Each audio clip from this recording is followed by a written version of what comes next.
Coming up, meet Sacramento's first Chief Traditional Health Officer. Oral history meets new technology with boarding school legacies. And still Christmas shopping? ICT can help. I am Aaliyah Chavez. Join us for those interviews and much more from the ICT Newscast.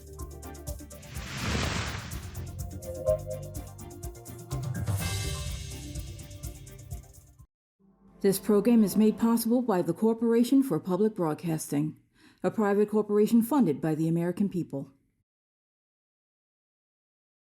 Arizona State University welcomes 3,500 Indigenous students from Arizona and across the nation. It serves one of the largest populations of Indigenous students among U.S. colleges and universities. We created a sense of place for tribal nations to create futures of their own making through community outreach and research, taught by world-class Indigenous faculty where they see a reflection of themselves and their experiences.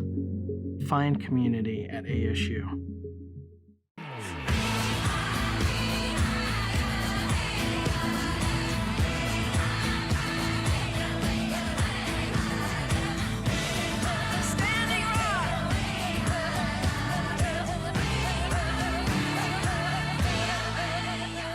This is the ICT Newscast with Aaliyah Chavez. Amadawa Hopa, thank you for joining us. Scientists in Alaska are using words like extreme, unprecedented, and consequential to describe climate change in the Arctic. This year's newly released report card from the National Oceanic and Atmospheric Administration shows drastic impacts from a warming planet. Temperatures in the northernmost town of Utqiagvik reached 40 degrees for the month of December. That's 37 degrees above the average. Communities are dealing with melting permafrost and ice. This forces Indigenous communities to relocate, while warming waters force fish to migrate, and fire seasons are lasting longer than they have in the past. Scientists say the data from Alaska could be a warning for other places around the world. In Montana, native species like swift foxes and black-footed ferrets disappeared from the Fort Belknap Indian Reservation generations ago. ICT senior producer Vincent Moniz reports on some nations working to bring them back. As the extinction of animals and plants accelerate around the globe, tribal nations in Montana are trying to re-establish endangered species. Swift foxes and black-footed ferrets were nearly wiped out by poisoning campaigns and farm plows turning fertile Indigenous territory into cropland. The work of Fort Belknap's Anin Nakota College parallels growing calls to re-wild places by reviving degraded natural systems. Interns like CJ Work are helping reintroduce small predators in Anin and Nakota lands that sprawl across more than 1,000 square miles. It's a good thing, even bringing in more coyotes and the badgers and all that, it equalizes everything. So I think we forget how you take one thing out and it causes a lot more damage than what it is. So, yeah. With guidance from Indigenous elders, tribal college students are vaccinating endangered ferrets to protect them against a deadly plague. Disease periodically wipes out those populations. Half the foxes released so far may have died or fled. And, with limited funding, the nation is struggling to restore their land to a wilder state. But elders are speaking positively about the commitment to welcome back Indigenous creatures that they acknowledge as relatives. With our homelands, we're trying to restore balance in our circle of life, reintroducing the buffalo, reintroducing the swift fox, reintroducing the black-footed ferrets. Those are all our relatives, and we help each other in life. And though the nation's approach differs from Western conservationists, the Anin and Nakota are respecting the animals like their ancestors once did. In Bismarck, North Dakota, Vincent Moniz, ICT News.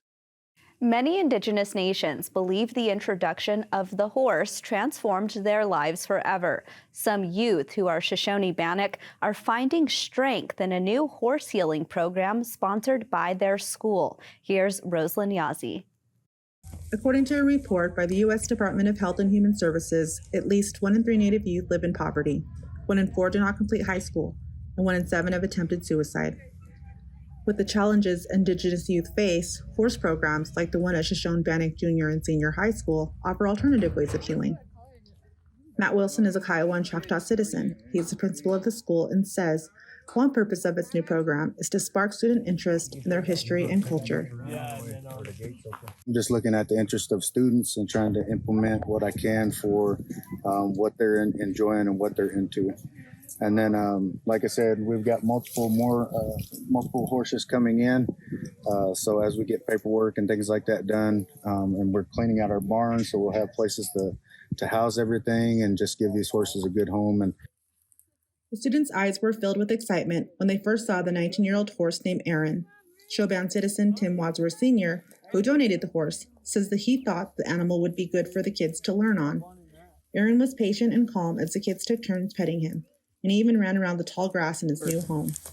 Christy Bronco, Showbound School mental health counselor and equine-assisted psychotherapist, says the program offers so many positives. But if we have horses in here, we definitely can start the program and just bring a group of kids and actually do therapy with the horses. It moves you through issues so much quicker. And then, because horses can sense everything that you feel. And so they're feeling if there's anxiety, if there's depression, if there's whatever's going on with that person. And so we do a lot of processing. And so it's a wonderful thing to be able to do EAP. And so I'm just really excited that we are getting horses now so we can implement that program.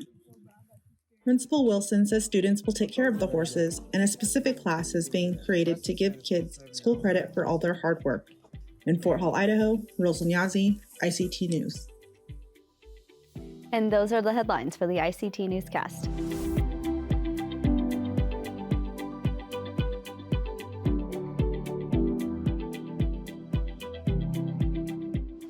Our Indigenous ancestors knew the balance of mind, body, and spirit to promote healthy living. Nathan Blacksmith is reclaiming this knowledge. He's the first Chief Traditional Health Officer at the Native American Health Center in Sacramento.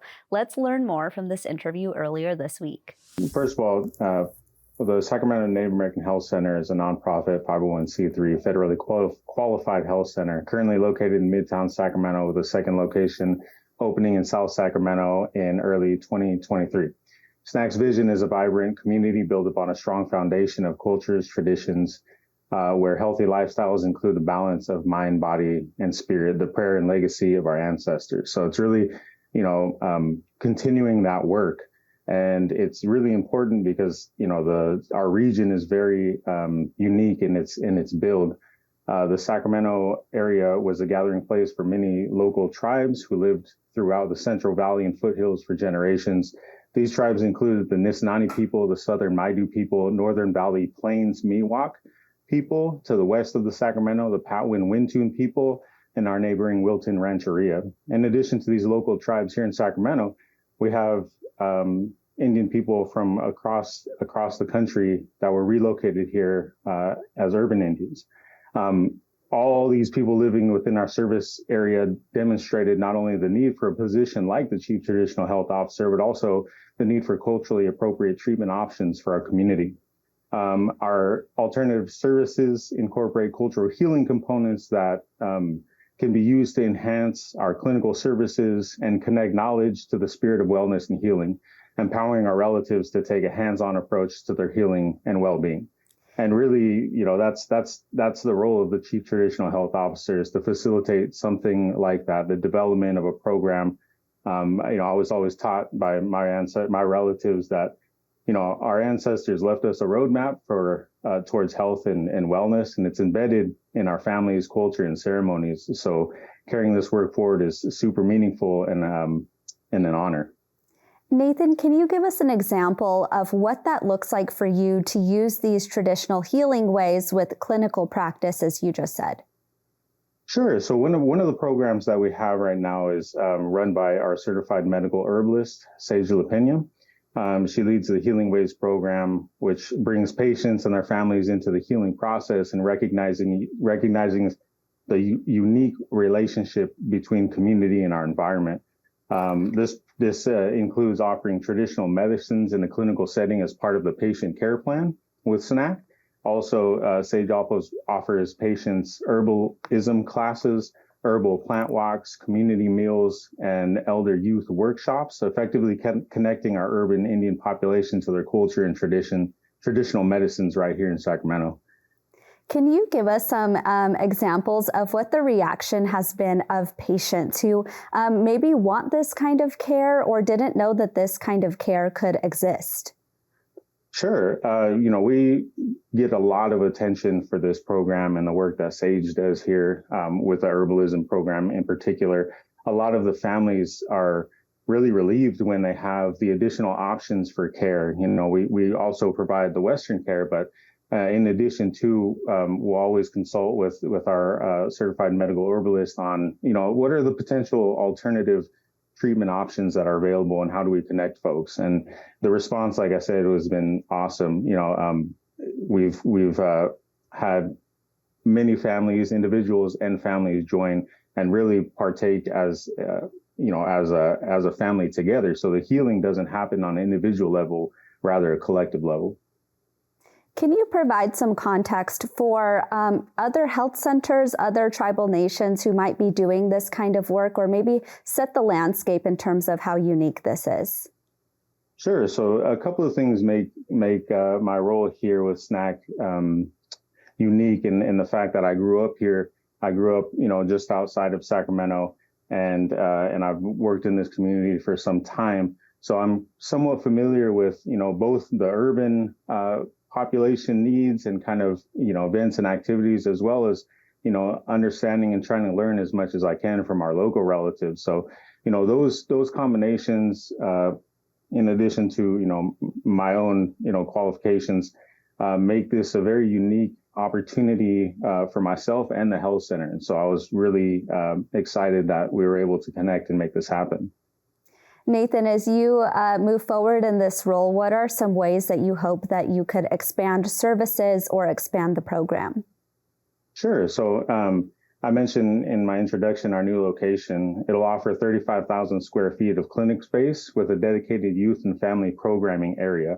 That dedicated space includes a cooking kitchen where we plan to introduce food as medicine programming and offer traditional and contemporary nourishment classes. In addition, the new location has an approximately 1.5 acre lot that will house an elders gathering area, like a patio, medicine and food gathering area or gardening area, a sweat lodge and ceremonial fire space, a soccer field, 2 basketball courts where we hope to reintroduce American Indian sports leagues and encourage more physical activity amongst our relatives. That was Nathan Blacksmith from the Sacramento Native American Health Center. The U.S. Department of Agriculture is looking to the American bison to promote food sovereignty. ICT's Pauly Denetclaw has more. A lot of cattle ranchers already have all the ingredients, right? They've got the expertise already. Going back as far as the 1800s, the United States government attacked indigenous food supplies. From the Scorched Earth campaign on the Navajo Nation, where livestock was killed and cornfields burned to the ground, to the slaughter of the buffalo that once reigned over the plains and Southwest. This disruption continued through the Commodity Foods Program in the 1970s. Some of it was done as a control mechanism to try and require indigenous folks to comply with federal government policies that they might not otherwise do so. If you don't have access to food, it's awful hard to fight back. And so we've really been thoughtful about this history, this heavy history that the United States as a whole really carries with us, and to try and rethink about how we interact with indigenous foods and indigenous people, and rethink our food programs now from that perspective of restoration. The USDA's new initiatives are hoping to reconcile this history. The government agency is working with the Intertribal Buffalo Council to help restore populations of buffalo to the land in order to preserve indigenous foodways. Before colonization, many indigenous nations relied on buffalo as a key source of food. One of the things that I announced today was how we're going to transition from traditional cattle production to bison production. That's hugely important. We want to give the resources to those, the cattle producers who are interested in transition to bison production, the resources and support that they need. The 50-page manual that was just released is the first step in this initiative. The document is meant to help ranchers think through the transition from cattle to buffalo. That includes everything from fencing and marketing to the birth cycle of buffalo. Should ranchers decide to make the transition, officials from the USDA are hoping to provide technical support when it comes to applying for grants. In Washington, D.C., Pauly, Denetclaw, ICT News. The Bear River Massacre, a Shoshone History. It was written by Darren Parry, the former chairman of the Northwestern Band of the Shoshone Nation. Patty Talahongva has this interview. You paint such a wonderful picture of your grandmother. Tell us about her. Oh, one of the biggest blessings of my life was my parents both worked, which means I got dropped off at my grandmother's house every day. But, back in those days, she was just my grandmother. I didn't realize what a person she was, an activist, and the life she'd led up to that point, boarding schools and other things. And only as I became older did I really realize the scope of her work in telling the story of the Northwestern Band of the Shoshone people, and especially the Bear River Massacre. She worked her entire life to tell that story to people. I remember one day telling me that, Darren, no one has ever wanted to hear our story before. One day you will have to make them listen. And so, that always resonated with me as a young child. I didn't understand it fully. But man, as I gotten older, and especially after she passed, it really started echoing in my brain again of what she said. When she was in high school, you write that she actually started writing down her tribe's history. And so you had that to draw on. Give us an outline of your book and kind of what it covers. You know what? She went to boarding schools in Sherman Institute in California. She decided there, though, that she was going to get educated and use that system to educate herself. She came home, continued that education, ended up getting a bachelor's degree in English. But she began writing down all of those stories. So my book, although the cover says the Bear River Massacre, a Shoshone History, it really encompasses the whole history of our tribe from, probably early 1800s when Chief Sagwitch was born, what that culture would have looked like, who he was as a tribal leader, as a chief. And one chapter is about my grandmother, of course, and I'm actually working on her biography right now. You could write a whole book about May Timbimbu Parry. But I just wanted to, taking all of her notes and looking at what she thought was important, I just used that as a guideline. So culture, who we were as a people, how the Bear River Massacre really changed us and what it meant for us for the future, including joining the LDS Church 10 years after the massacre. And then why joining the church really changed the trajectory of our people in a sense that made it different from other tribes. While the government was moving other tribes to reservations in those 1870s, 1880s, because we just joined the church, Brigham Young told us not to go to a reservation at Fort Holland. Because of that, we ended up living on a church-sponsored farm.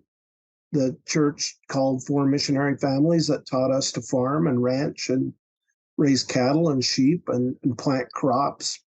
And so from that time on, from 1880 on, they assimilated us into the local community and culture. That was author Darren Parry. His grandmother and many other Native children were removed from home to attend boarding schools. Some children never returned. In central Nebraska, research at the former Genoa Indian Industrial School is hoping to solve this mystery. ICT's Vincent Moniz reports. Lost over time after the school closed in 1931, memories faded of the Genoa Indian Industrial School in Nebraska, along with the graves of the Indigenous children forced to attend. But the mystery of where those 80 Native kids are may soon be solved. This is thanks to efforts by researchers who pored over century-old documents and the use of ground-penetrating radar.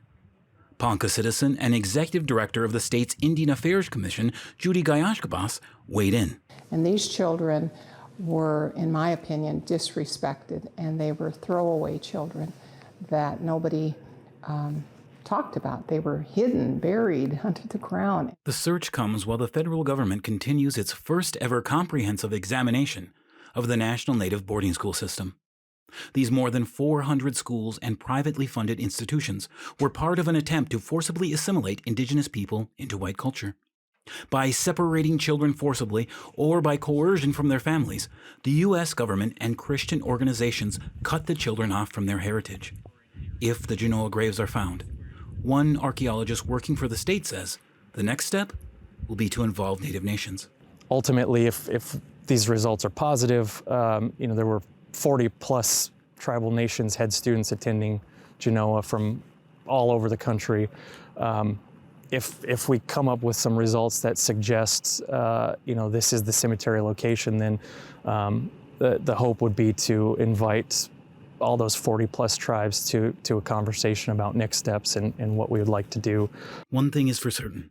If and when the graves of these 80 Indigenous children are found, they will be picked up and brought home in the loving arms of their relatives. In Bismarck, North Dakota, Vincent Moniz, ICT News. The holidays are just around the corner, and if you're still gift shopping, we have you covered. You can find a story called A Virtual Holiday Market on our website, ictnews.org. ICT Managing Editor Dalton Walker has more. Thoughtful gifts tend to mean a little more to loved ones. And what better way than to find something native-made, created, that isn't as well known as some gifts, but just as nice or even better. On the other end, buyers are supporting a small business that is doing amazing work. Also, I want to remind people, just be sure to check out the list soon and order, because you have to factor in you want to get stuff delivered before the holidays. Dalton relates which vendors caught his eye. One that stands out, at least to me, is Reclaimed Designs by some Navajo and Oneida creatives. A few years back, I received this awesome sweater they created that features their take on an iconic image many of us know of a Native man facing a military soldier taken at the Oka crisis 30 or so years ago that affected our Mohawk relatives north of the Medicine Line. Reclaimed Designs image features a stormtrooper from Star Wars in place of the soldier. It's a popular sweater because when I'm around other Native people or at events, man, I often get people coming up to me asking where I got it. And unfortunately, I always forget. But now Reclaimed Designs is ingrained in my head, so hopefully I can give them a little more shout outs. During the pandemic, many Native creatives used the internet to set up shop. Yeah, it's super convenient, especially for people who are either busy or got things going on throughout the day with work and all these other priorities. They can sneak off to the computer or even to our list and click through and filter out what they need. And a couple clicks here or there, they got something coming in the mail later that week. I love it myself, but at the same time, it's could be a negative because it's so easy to get stuff. But I like when people get their items and they can see the joy that they have in their face. I ran into Dalton's family at a local Phoenix market last weekend. Oh, yeah, that's another thing I want to remind people. This is a handy guide, but I want to recommend that we have so many Native creatives all over, and some might be closer to you than you think. Keep an eye out for those local Native markets. ICT's Dalton Walker advises to act soon to get deliveries by Christmas. Well, new dollars rolling off the press are making history. Take a look. A few days after Joe Biden became the president, Secretary Janet Yellen was confirmed to lead the Treasury Department.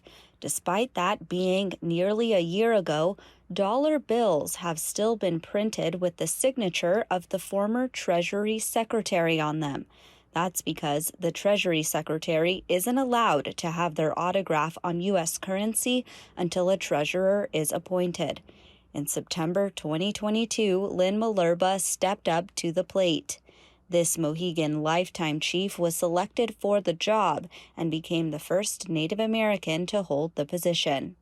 At this facility in Fort Worth, Texas, the two women stood next to one another looking at the first sheets of bills printed. It marked the first time the signatures of two women are on U.S. currency. If you look in the bottom left corner, you see the signature Lynn Roberge Malerba, Treasurer of the United States. In the right-hand corner, you see Janet L. Yellen, Secretary of the Treasury. But really, this is not about me or Treasurer Malerba. To me, these notes represent the hard, ongoing work of the Treasury Department to strengthen the economy, advance our economic standing around the world, and also a reminder of the contributions of women who have worked at Treasury and in the economics profession. The duo took a tour of the facility that prints money and even used a magnifying glass to take a closer look. The first bills in denominations of $1 and $5 will officially enter circulation in early 2023. And that's a slice of our Indigenous world. For all the latest, visit ictnews.org. From all of us in the newsroom, stay safe, my relatives. Sometimes you got to take a stand, just because you know you can. Oh, you got to run, you got to run.